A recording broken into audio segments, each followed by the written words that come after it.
yi am plus de 384 foog naa alors que 14 kese ñoom ñoo ci nekk. d'accord mais loolu du fóotu sax parti yi légaux ministère de l'intérieur moo deful liggéeyam parce que ministère de l'intérieur bu defee liggéeyam su fekkente ne parti yi defuñu seen déclaration présenté ko mais moom moo leen war a avertir moo leen war a sanctionner kon encore une fois Bassirou Diomaye Faye n'a pas besoin de nous montrer qu'il est gentil parce qu'il n'a pas à être gentil avec la violation de la loi un parti qui viole la loi n'a pas un droit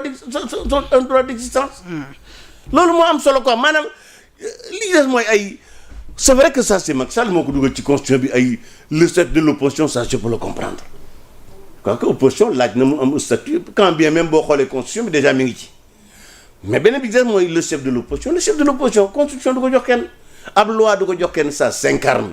mais yow ku mel ni yow soo jàppee ni déjà l'opposition est plus que des résidus est-ce que kon war nañ nekk di définir le statut du chef de l'opposition. non xam nga statut de l'opposition même déjà la constitution l'a déjà réglé parce que xam nañ ne au Sénégal les partis politiques ont le droit de s'opposer loolu ko kenn nattable wu ko xëy na mënees na ko gën a loi bi mën nañ ko gën a moderniser ba li nga xam ne lépp loo xam ne parti da ko war a def ak lu parti warut a def ak parti bu ko defee dañ ko war a dissoudre ak bu ñu ko dissoudre yan conséquences lay am ci membre am yi je crois que lu mel noonu mën nañ koy def parce que xëy na loolu bu nekkoon ci élection bu nekkoon ci loi sur les partis politiques bii am xëy na bu ñi bokkoon ci Pastef bu ñu dissoudre Pastef pour terrorisme kenn dootu ci mën a nekk candidat kenn dootu ci mën a nekk am poste électif ou nominatif au niveau de l'État donc yooyu xëy na mënees na ko ci dugal mais jàpp naa ne ay le chef de l'opposition moom sa kooku da nga koy incarner mais du loo xam ne sax même buñ parce que bu ñu la joxee chef de l'opposition tamate boo ko mais sëñ bi kan ngay doon chef am. contre dialogue bu opposition bi tamit bëgg naa ci am sa gis-gis. mais qu'est-ce que vous voulez que j'en dise bon je les félicite parce que nous sommes dans un débat démocratique ñi leen amee droit def seen dialogue ñi aussi am nañ droit def seen dialogue loolu ama ci benn particulièrement lu ma ciy wax. d'accord mais je crois que lu mel noonu. noonu la démocratie mooy nit ñi am sañ-sañu wuute gis-gis wax ko c'est-à-dire li ma amee wuute gis-gis ak ñi yor réew mi noonu la ñeneen war a amee sañ-sañu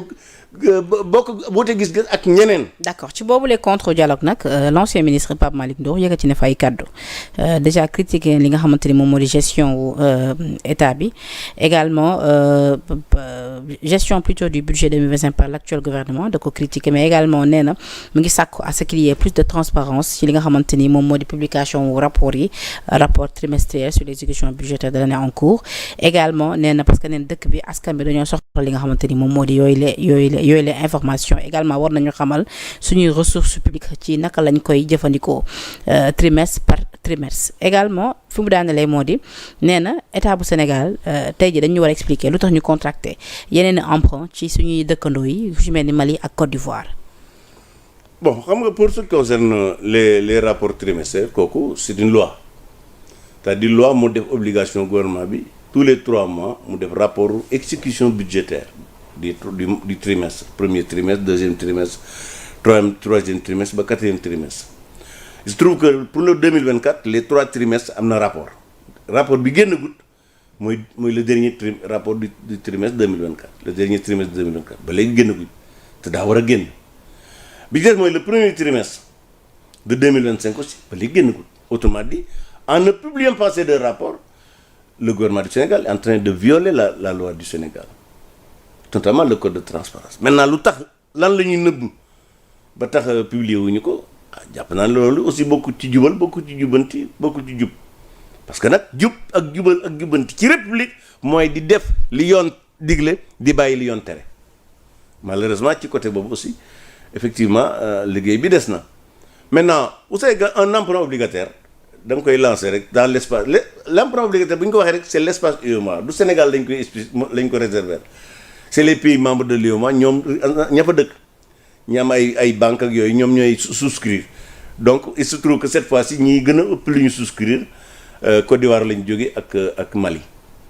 donc loolu aussi c'est tout à fait normal c'est-à-dire c'est un marché communautaire c'est-à-dire même boo déggee ñuy wax en fait cet emprunt obligataire ci dette intérieure yi la bokk quoi parce que état bu Sénégal ñetti jumtukaayu bor la yor mooy am emprunt obligataire eurobond ak prêt projet donc encore une fois je crois que loolu amu ci benn problème maintenant inconvénient bi loolu am mooy ñaare xaalis bi dañ koy immobiliser parce que li doon gën xëy na épargne yooyu ñu dugal ko investir ko dugal ko ci le secteur productif mais bu ñu ko joxee état du produire dara parce que état moom c'est pas un producteur en fait ça va servir à quoi fay ay bor ak i salaire wala fonctionnement mais en gros je crois que loolu amut lu ci que les Sénégalais que les Guinéens de Bissau ou bien les Maliens souscrire ci emprunt obligataire ça prouve encore une fois que nous l'espace d'intégration africaine de l'UEMOA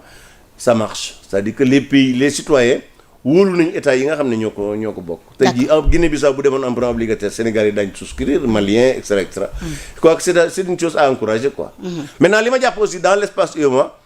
les pays qui ont quitté la CEDEAO les pays putschistes là dañu war a clarifier seen situation su fekkente ne dañuy rester dans le cadre de l'UEMOA ñu rester bu ñu des dans le cadre de l'UEMOA ñu génne leen bu ko defee mu des pays yi nga xam ne ñoom duñu ay putschistes. ñu continuer nekk dans l'espace monétaire UEMOA. d'accord si jamono bi nga xamante ni dialogue bi mi ngi am ak contre dialogue bi si jamono boobu également tamit le Barthélémy Dias lancé li nga xamante ni moom moo di partem Sénégal Kessé. oui bon c'est une bonne chose pour lui am te kon man personnellement jàpp naa ne li gënoon ci ñoom surtout les groupes socialistes la ñi nga xam ne dañu bokk ci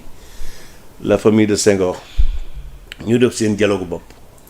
dialogue socialiste. Pour reconstruire une nouvelle plateforme socialiste mais aussi élaborer une nouvelle offre socialiste waaw que lu mel noonu personnellement man jàpp naa ne moo gën a efficace parce que xam nga li si Anta Diop di wax naan bokk ci lu rëy moo gën yor lu tuut or man dama jàpp ne quand même la famille de Senghor c'est une réalité loolu aussi am na boo gisee ma di ko wax mooy ñi nga xam ne ñoo nekkoon les causes de la dislocation de la famille de Senghor pratiquement ils ne sont plus au devant de la scène politique c'était qui Tanor yàlla jëlee na ko fi c'était qui Djibo Ka yàlla jëlee na ko fi c'était qui Moustapha Niasse yoratul AFP jox na ko ñeneen boo demee ci côté de Mbaye Jacques Diop aussi nekkatu fa Seydou Diouf moo ko yor ma jàpp ne ak ñooñu leen waroon mooy muy Barthélemy Khalifa Aminata Mbengue Ndiaye ñoom ak Mbaye Dione ñu toog waxtaan seen biir seet ba xam naka la ñuy reconstituer une plateforme socialiste qui se réclame de Senghor man bu leen neexee mën nañ ko élargir à des partis de gauche je crois que lu mel noonu defe naa ne par rapport à la qualité de notre démocratie mu gën et la même chose aussi jàpp naa ne moo war tey jii ñi nga xam ne ñoo bokkoon PDS ce qu'on appelle la famille libérale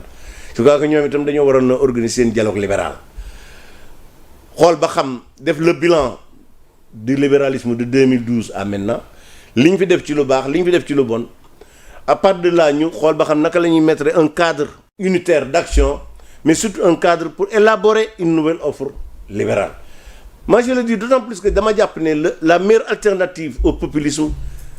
ce n'est pas le socialisme c'est le libéralisme parce que libéralisme li ko tax a jóg mooy jox nit ñi seen bopp. or boo xoolee waa parce que rawatina ci ki jiite parti moom daa jàpp ne moo war a moom nit ñi moo war a yilif nit ñi or le libéralisme li ko tax a jóg mooy jox nit ki boppam moo tax ma jàpp ne ces deux grandes familles quand même qui ont structuré le pays qui ont gouverné le pays depuis 1960 bu ñu bëggee survivre nécessairement jàpp naa ne li gën mooy ñu dajaloo bu dul cadre benn parti aussi mu nekk une plateforme boo xam ne dañ koy bokk espèce de coalition ñu élaborer une offre socialiste ni ñun de bu ñu yoree réew mi lii lañ ci bëgg a def libéraux yi aussi def noonu ñeneen def noonu je crois que loolu bokk na ci li gën a mën a rapidement rationaliser l'espace politique parce que nag en matière d'idéologie moom ñaara fi du ñett le libéralisme et le socialisme benn bu ne nag am na ay inclinaisons yu wute par exemple dans le socialisme tënk ci fekk ay communiste trotskiste maoïste tout comme dans le libéralisme mën nga ci fekk ay extrême droite enfin extrême des ultralibéraux mën nga ci fekk aussi des libéraux le libéralisme social yooyu mën nga fekk bu mais en gros je crois que ñaari cadre yooyu bu fekkente ne ñoom structuré nañ leen bu baax a baax dana permettre démocratie mu dund boo gisee fu mel ne États-Unis depuis 200 ans pratiquement ces deux partis moo koy gouverner dañuy alterner soo ñëwee Allemagne pratiquement c'est la même chose c'est quelques rares exceptions ngay gis bu dul sociaux-démocrates yi di nekk les conservateurs soo demee Angleterre pratiquement c'est deux forces politiques les travaillistes et les conservateurs Et je crois que pour la qualité de notre démocratie, pour la sérénité de notre démocratie, les familles politiques qui se réclament ou du socialisme ou du libéralisme doivent se retrouver am plateforme bu ñu bokk di def des propositions économiques et sociales. Je crois que lu mel noonu moo gën ci réew mi kenn ku ne yor sa morceau parti parce que lii indi morceau parti yi du bari mooy en fait finalement parti amut idéologie doo xam kan mooy yàpp doo xam kan mooy jën. te lu mel noonu gëw ma ne dina tax suñu démocratie bi gën a dëgër autrement dit bon maintenant je crois j'ai suivi ça j'ai écouté son discours maintenant bon il a fait le lancement maintenant moi j'attends les propositions ban diagnostic lay def de la situation du pays et yan proposition lay def maintenant en tant que personne je crois que aussi il a de la qualité. D'accord. D'abord am na fit moom parce que jàpp naa ne nguur gi moom ku leen bëgg a xeex foog nga am fit bi des mooy aussi am na jaar-jaar. Parce que quand même, il a été 2 fois maire d'une commune d'arrondissement et maire de Dakar, débarqué de manière illégale. Il a été député, bon, aussi de manière illégale. Et je crois que tout ça, c'est des atouts. Il peut effectivement peser. Mais fondamentalement, ce que je dis, muy Mbaye Dione, muy Khalifa, muy Aminata Mbengue Ndiaye, li ñu war a gën a privilégier daal mooy mettre en regrouper la famille senghorienne. Parce que boo xoolee même Côte d'Ivoire après la guerre stabilité bi ñu am bokk na ci la ko yombal ce qu'on appelle le RHDP mooy le rassemblement des soufietis maanaam ñi nga xam ne ñoo bokk Houphouët-Boigny bi ñu àndee effectivement ils ont gagné largement mujjoon nañ tàggu mais malgré tout li ëpp ci ñi nga xam ne ñoo bokk ci Houphouët-Boigny dañoo resté avec Alassane Ouattara. Et là moi personnellement j'avais rencontré le président Abdoulaye Wade en 2016. On avait longuement discuté sur comment faire pour, à l'image de la Côte d'Ivoire, regrouper la famille libérale. Abdoulaye Wade daf ci sawaroon kontaan ci. Et hier qu'on a lañ doon célébrer anniversaire am ma ñaan yàlla mu gën a gudd fan bi ma mujjee gis ak moom daf ne moom 2025 dana ko fekk. ndeysaan. Alors fekk na ko fi may yàlla di mu fekk yàlla na ko fi yeneen at fekk. Abdoulaye Wade était d'accord pour travailler à regrouper la famille libérale. Et moom ci bopp moom waxal boppam moom la gën a war ci Macky Sall ak ñoom Idriss Seck malheureusement léegi mag la mais jàpp naa ne ñi ci des muy Macky Sall muy Idriss Seck je crois que combat boobu dañ ko war a def seen combat. te ñu laisser de côté les égos et les rancunes et les rancœurs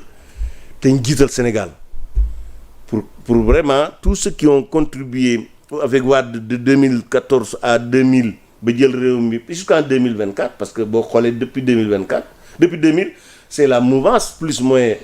de la famille libérale ñoo yor réew mi parce que Macky Sall PDS la jógee donc en gros je crois que ils ont quelque chose à présenter au pays. Les socialistes aussi ils ont gouverné le Sénégal pendant 50 ans. Les premiers balbutiements de la République du Sénégal de la démocratie et de l'état de droit et de l'état tout court ñoo ko fi tabax. Je crois que ñaari famille yooyu. Bu ñu kenn ku ne taxawee ba dëgër bu ñu joxantee loxo dinañ mën a musal Sénégal ci lu mel ne li ko dal diggante février